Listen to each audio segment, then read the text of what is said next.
say that the VJM04 is mechanically a very straightforward evolution from VJM3, but undoubtedly the biggest changes that we saw over the winter were aerodynamic. With the removal of the double diffuser, that resulted in quite a substantial loss of downforce, which we've been spent the winter trying to recover. All of those sort of changes are under the skin. From the outside, the biggest change you'll see is a move to a roll blade type roll hoop. And this gave us a small packaging advantage, we felt, so we went down that route. The KERS packaging was relatively straightforward. We've incorporated the Mercedes system, which we believe is very strong. It involves very few compromises in the chassis. Located under the fuel cell, we believe that would be a strong advantage to us in 2011.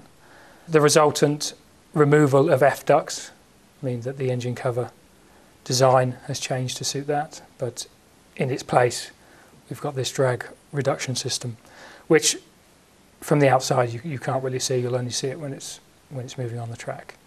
So those are the main changes. Mechanically, like I said, underneath it is an evolution. We've taken what we learnt last year, tried to move it up another step, and integrated that into VJM04. So nothing radical yet.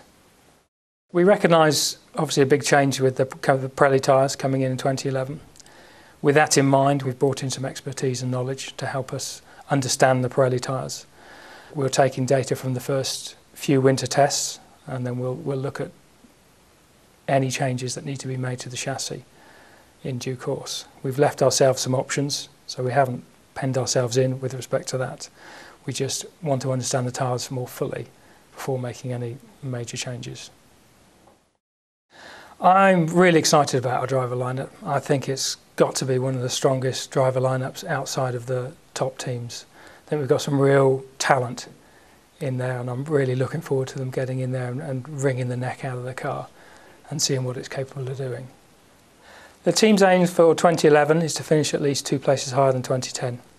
We understand that this is a large ask. We don't underestimate the task in front of us.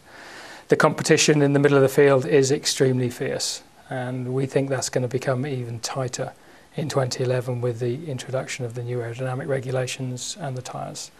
So we know the fight's going to be hard, but we're up for the fight.